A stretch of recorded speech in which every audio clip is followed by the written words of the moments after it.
Hi, thanks for watching. Andy here with a look at the astrology for today, Sunday the 10th of June 2018. The moon entered Taurus this morning at 5:03 a.m. UK time, so that was late last night on the Pacific and the western side of the States and Canada, early this morning on the eastern side, and here in UK now, and all the UK times I give are UTC +1 or GMT +1 because we are in our daylight saving time, of course, in the middle of summer.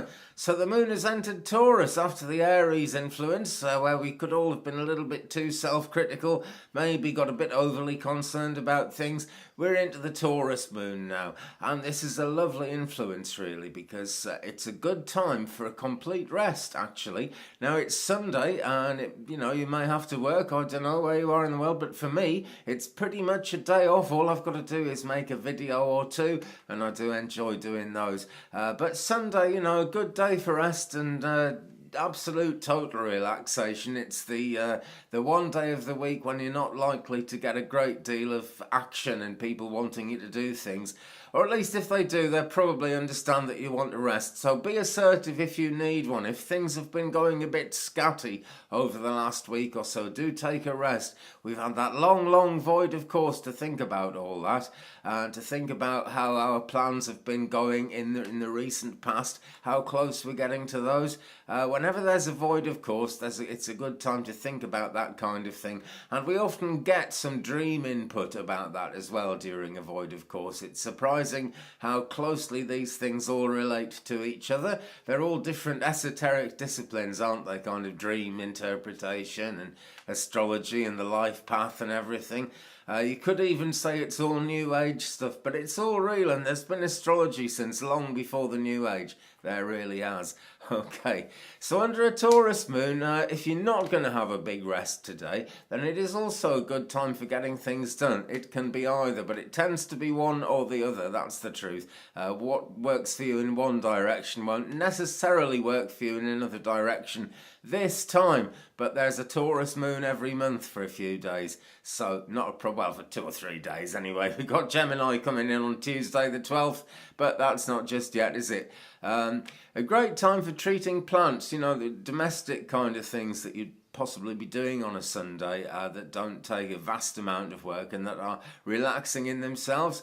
The only thing to avoid really is if you've got to do something where you've really got to be quick and get it done immediately, or a bit quicker than you're comfortable or feel able to get it done, then that is going to be difficult, because this just is not the time to be decisive. It's not really a time for quick-wittedness either. People are as clever as ever, but the thoughts aren't coming quite as fast. I'm finding that this morning a bit as well. In the body, Taurus rules the neck and the throat, so watch out. Anything around those areas, probably not as bad as it might seem, or it might even improve. You never know. It all depends.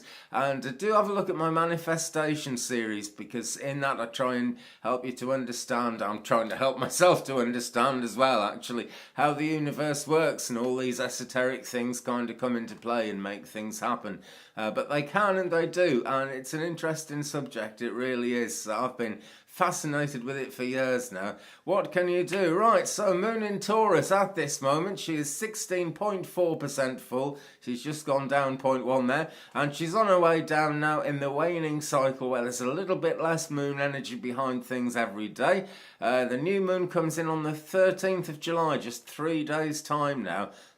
And that's at 20:43 UK time, 8:43 p.m. So let me see, that must be 12. Yes, 12. Get the word, Andy. That is 12:43 p.m. just into Tuesday afternoon on the western side of the States and Canada. And let me see, 15:43 on the eastern side. Okay, I got there in the end. There you go. The moon cycle is always moving. Whatever she brings us, if things don't seem to be going too well, we can keep on tuning in, keep on in that slightly meditative frame of mind, which goes with everyday life as well, and we can get there. Now, Mercury is still void in Gemini, and this throws a few spanners into the works, because nervous energy comes up, schedules tend to fall apart, there can be trouble with travel and transport. We associate that most with Mercury retrograde, but Mercury is like this at the best of times, particularly when it is void in something. Mercury has no gender. I said it was a she yesterday, but it is in fact an it. So disruptions may happen. Schedules might be difficult to come to terms with and to kind of tie everything up and make everything happen.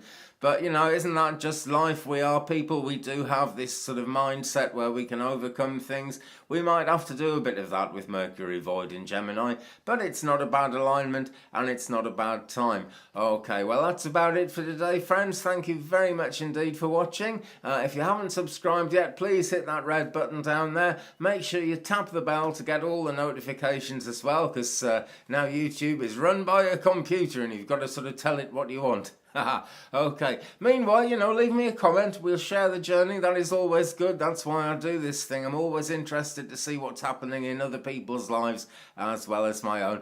Have a great day, friends. I'll see you tomorrow. Goodbye.